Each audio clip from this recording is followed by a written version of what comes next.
अस्सलामुअलैकुम। परवाज news HD के साथ मैं हूं नूर फातिमा। नजर डालते हैं आज की अहम खबरों पर।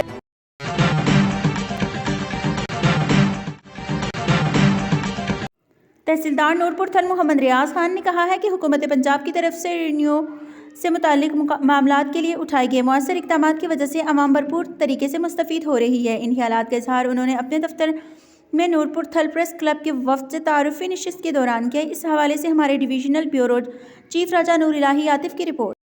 तहसीलदार नूरपुर थल मोहम्मद रियाज खान ने कहा है कि हुकूमत पंजाब की तरफ से रेवेन्यू से मुतल्लिक मामलात के लिए उठाए गए मौसर इक़दामात की वजह से अवाम भरपूर तरीके से मुस्तफ़ीद हो रहे हैं। इन ख्यालात का इज़हार उन्होंने अपने दफ्तर में नूरपुर थल प्रेस क्लब के सीनियर सहाफ़ियों के वफ़द से तारुफ़ी नशिस्त के दौरान किया।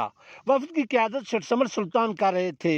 इलाका थल की मरूफ समाजी शख्सियात भी इस मौके पर मौजूद थीं। मोहम्मद रियाज खान ने कहा कि तहसील नूरपुर थल का इलाका अल्लाह ताला के फजल करम से अमन व मोहब्बत का गहवारा है। यहाँ के लोगों का तहसील इंतजामिया के साथ ताउन मिसाली है।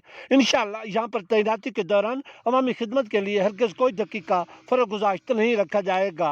तहसीलदार ने कहा कि डिप्टी कमिश्नर खुशाब मीसम अब्बास और असिस्टेंट कमिश्नर तहसील नूरपुर थल मोहम्मद मोहसिन आलम के अहकामात के मुताबिक रेवेन्यू से मुतल्लिक अवामी अमूर को भरपूर तरीके से निपटाया जा रहा है। उन्होंने कहा कि समाजी फलाह बहबूद के लिए मीडिया का किरदार कलीदी अहमियत का हामिल होता है। इस मौके पर सीनियर सहाफ़ियों के वफ़द ने तहसीलदार मोहम्मद रियाज खान को अपने भरपूर ताउन की यकीन दहानी कराई।